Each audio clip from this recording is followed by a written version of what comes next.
Good morning. I'm so glad that everyone could be here this morning and that they found their way through the smoke to get here this morning.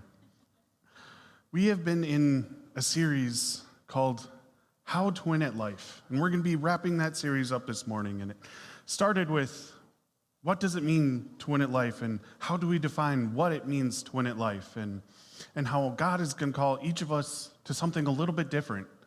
But ultimately, we win at life by following what God called us to do and being obedient to Him. But the next week, we realized that we can't do that on our own power.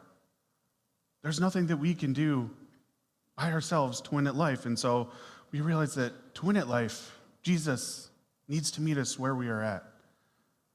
That we couldn't do what we needed to do to win. So Jesus came and filled in the rest.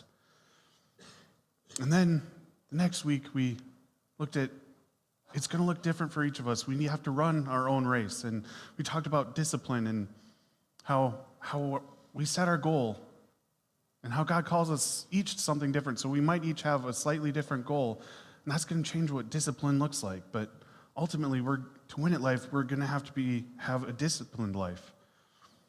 And then last week, Pastor Joe from Hub City talked about how your inner life is not optional. And if you want to win at life, it can't just be something on the outside. It can't just be looking good on the outside. Your heart has to be in the right place. And this week we're going to be looking at, wrapping up, and we're going to be looking at practicing the fundamentals. And I know when I was in high school, we spent a lot of time practicing the fundamentals.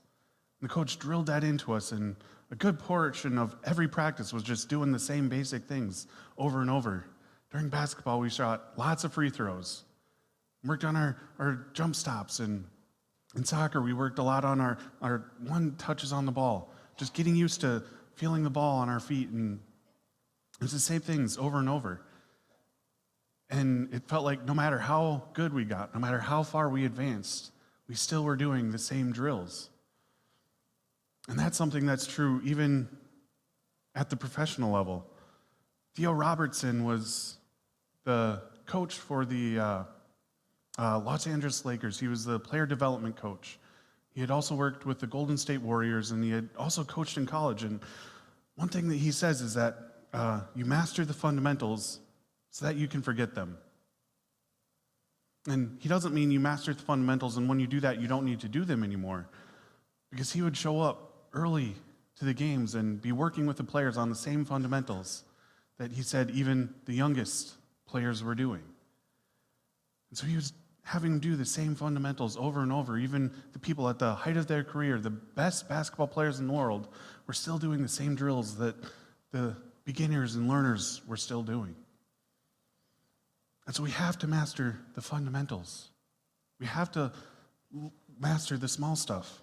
We have to keep doing the small stuff, because winning at life isn't about just doing the big things over and over. It's about doing the small things every day. And in Luke 16:10, Jesus is talking about to his disciples, and there's a parable of a man who is managing money for a rich man. And the rich man calls the manager and pulls a Donald Trump and says, "You're fired." But the manager was like, I don't know how to work. I've never had to work the field, so I've never built up that strength, and I'm not gonna beg for money. So he devises a plan and says, "Here's what I'll do. I'll call in everybody who owes my master money, and I'll tell them to change it so that they owe less money. And then they'll be thankful, and then they can take me in." And Jesus said, while this man did something dishonest to take care of himself, he at least understood that he needed to do the small things to take care of himself. And while he didn't say what this man did was a good thing, in fact, he said the opposite. He says that this man was dishonest and can't be trusted. And then he said, "Whoever can be trusted with very little can also be trusted with much." Whoever can be trusted with little can also be trusted with much. And that's why it seems like the fundamentals, the little things that we keep doing over and over, seem like they might not be very important. But it's doing those same things over and over. By being trusted with the little things, we can be trusted with so much more. Because winning isn't about doing one big thing after another. Winning isn't about waking up on Monday and going on a mission trip, building a bunch of houses, and then coming back, and then Tuesday waking up and feeding all the people who need to be fed, and then going to bed, and Wednesday waking up and raising a bunch of money for a local ministry, and then Thursday, you're going to wake up and you're just going to be dead tired. Because that's not what winning looks like. And while it's easy to look at the big things that somebody else is doing and think they might really have their life in order, really winning is about waking up every day and consistently doing the small things. Consistently doing the fundamentals. And sometimes it feels like fundamentals, the little things, they don't matter that much. We don't always see that we're making progress in it. You know, it's easy to wake up and say, I'm going to read my Bible every day, and then you're going to bed and realize, well, I missed it one day, and then I missed another day. It feels like you keep missing the small things. We understand they're important, but sometimes it feels like we keep missing them. But in Romans 7, Paul said that this is something that he felt. In Romans 7, we're going to jump around a little bit in Romans 7, but starting in verses 15 and 16, Paul said that, I do not understand what I do, for what I want to do, I do not do. And if I do what I do not want to do, I agree that the law is good. For I do not do the good that I want to do, but the evil I do not want to do, this I keep on doing. And then verse 24 he finishes, what a wretched man am I, who will rescue me from this body that is subject to death. So Paul understood that, yes, I need to keep doing the small things. The small things are important, and I understand that doing the small things and following the law, that's a good thing. And he wants to do it, but every day he wakes up and realizes that he's not doing the good that he wants to do. And the evil that he wants to stop doing, he wants to stop sinning. But those are the exact things that he keeps on doing. And so he's stuck in this place where he wants to do the right thing. He wants to be obedient to God. But he keeps failing and doing what he doesn't want to do. And then he finished by saying, what a wretched man am I. But he asked, who will save me from this body that is subject to death? And he knew that that answer was Jesus. Because Paul understood that the grace that saves me is the grace that changes me. Paul understood that it's by God's grace that he was saved. And it's by God's grace that he changes. And so a lot of us, we understand that when we're new in Christ, we have to change our old ways, that we want to become more like Jesus, and that involves a lot of change. But we sometimes have the wrong idea about what our part is in that change or what that change is going to look like. And the first mindset that we often can have, and this is something that I've struggled with, is winning is not God, then me. Winning isn't grace saved me, but now it's up to me. And oftentimes we can feel this because we feel like we need to try more. See, we believe that God saves us, but then we think that if we want to have a disciplined life, we think that if we want to have a life that honors Jesus, then that's up to us. We keep saying, I am trying to do the right thing, or I'm trying to not do the wrong thing. But we feel like we keep failing, and we identify with Paul by saying, the good that I want to do, I do not do. And the evil that I do not want to do, this I keep on doing. And when we have this mindset that God saves us and then it's up to us, that can leave us feeling discouraged. It can leave us feeling like we're failing. We understand that God saved us. But we think that after we're saved, everything's up to us. We say, if God saved me. But we say that if it's going to be, then it's up to me. And that's not what winning looks like. But then there's also the exact opposite mindset. The first one says that if it's going to be, then it's up to me. The second one says that winning is God, not me. And winning is not God, not me. It's the exact opposite of the first mindset. First mindset says, God, then me. This one says, God, not me.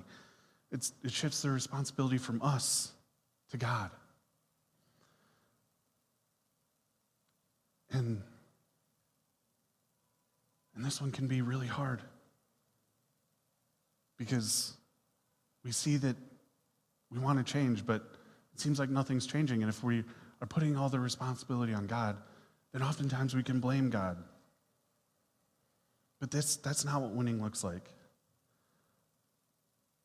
And it's easy to understand when we put it in a worldly perspective. If we say that I want to pay my bills, we don't quit our job and say, well, God will provide it. I could just lay down and just be lazy. Like, we understand that if we want to pay our bills, we're going to have to get a job and go to work.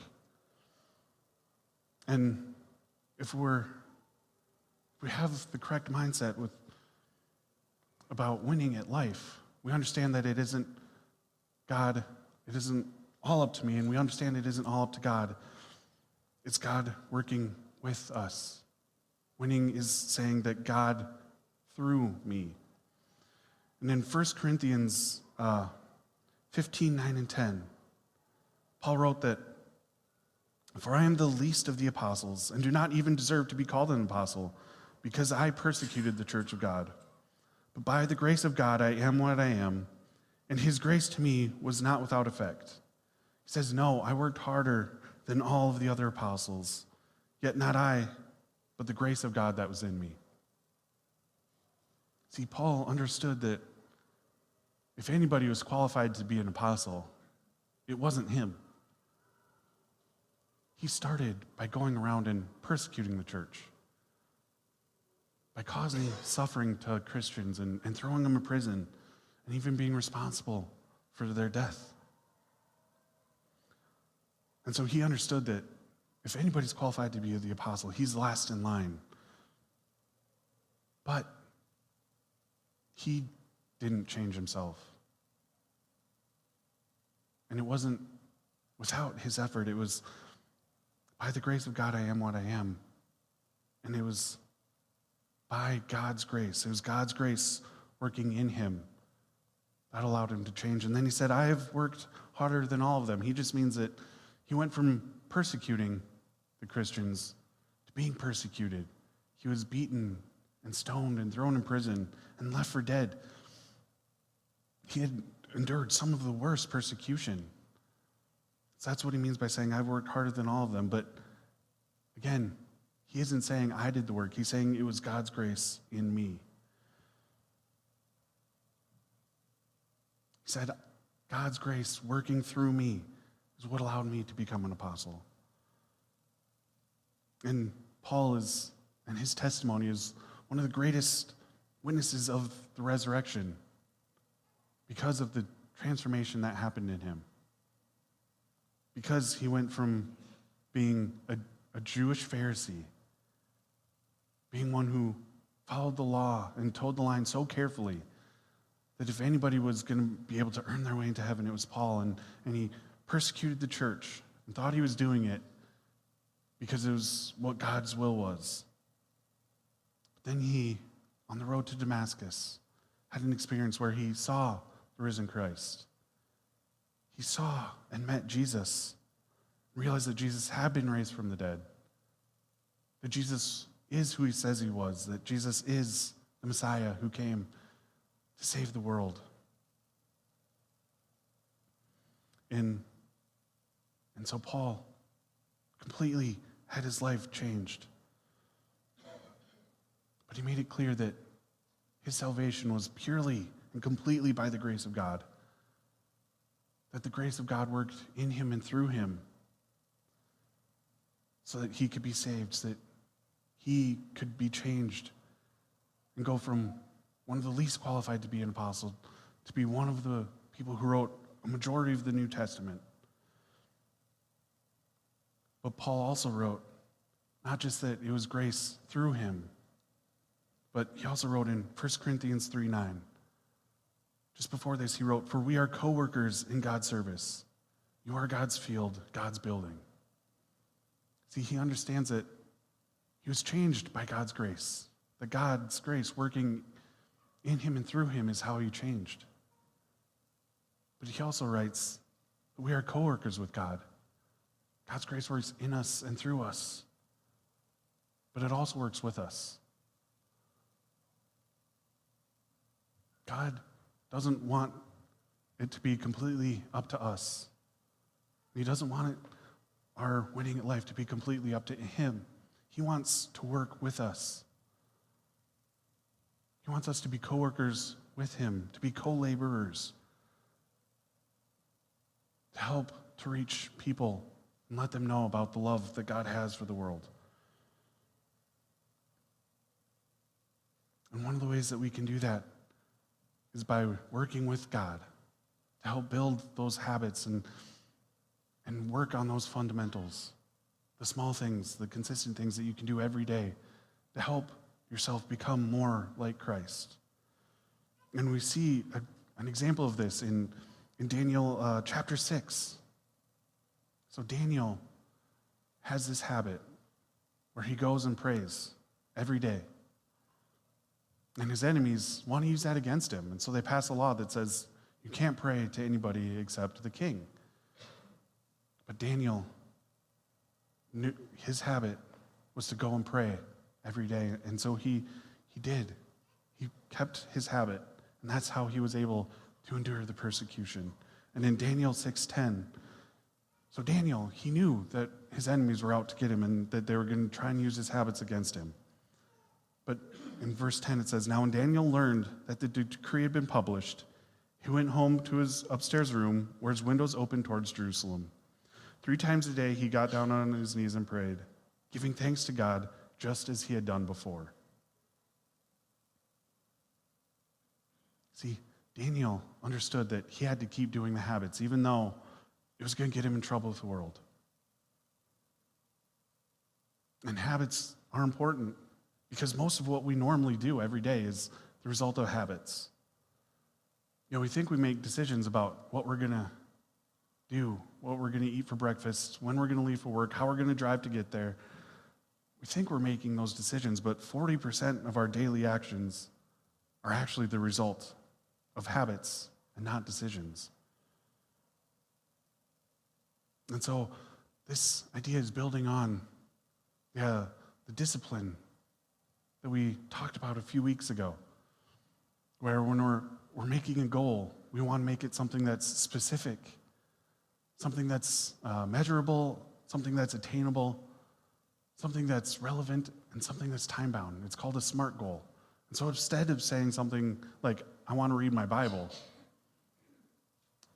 we want to say something that, in order to deepen my faith, I'm going to read one chapter from the New Testament every day, so that over the next 3 months I'll have read the entire New Testament.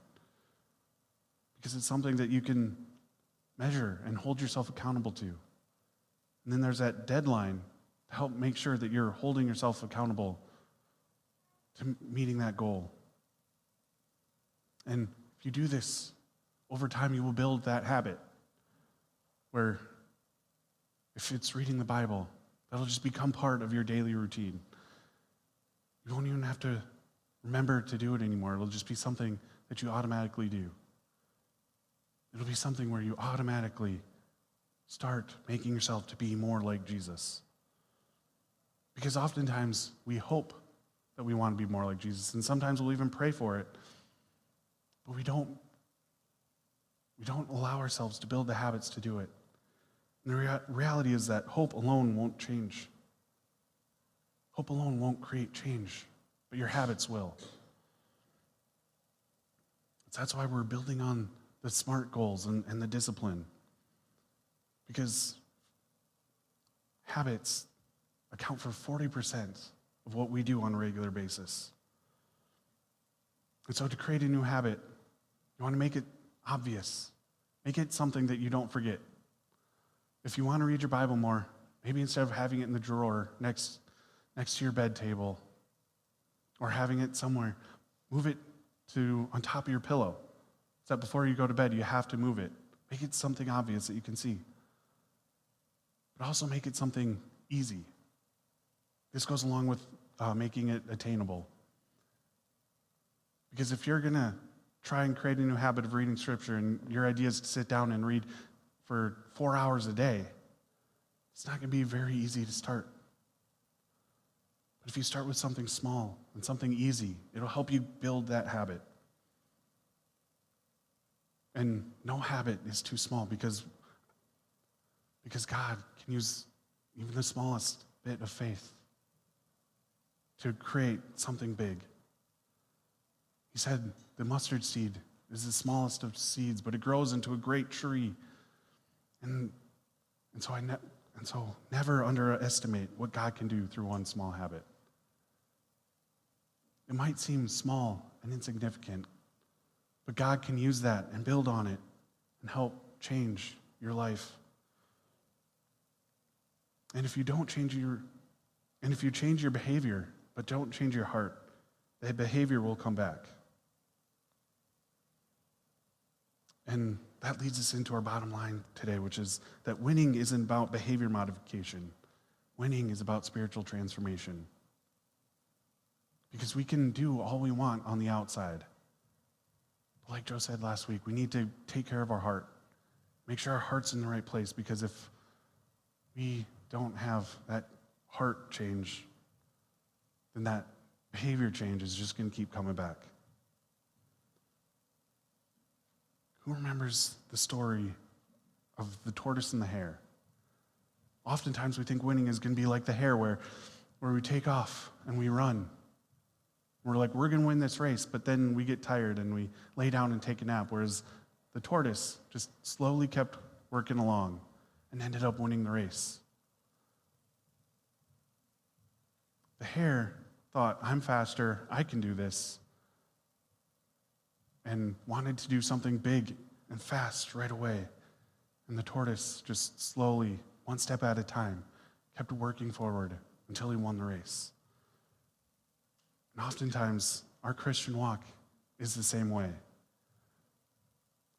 We get that amazing feeling, and we feel the Spirit moving, and so we're on fire for God, and then we think we're going to do something big, and so we try to just keep doing something big and keep going, and a lot of times it's on our own power. A lot of the times we're relying on ourselves.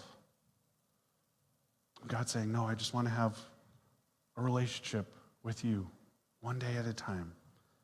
And then when we do the small things consistently, God changes us.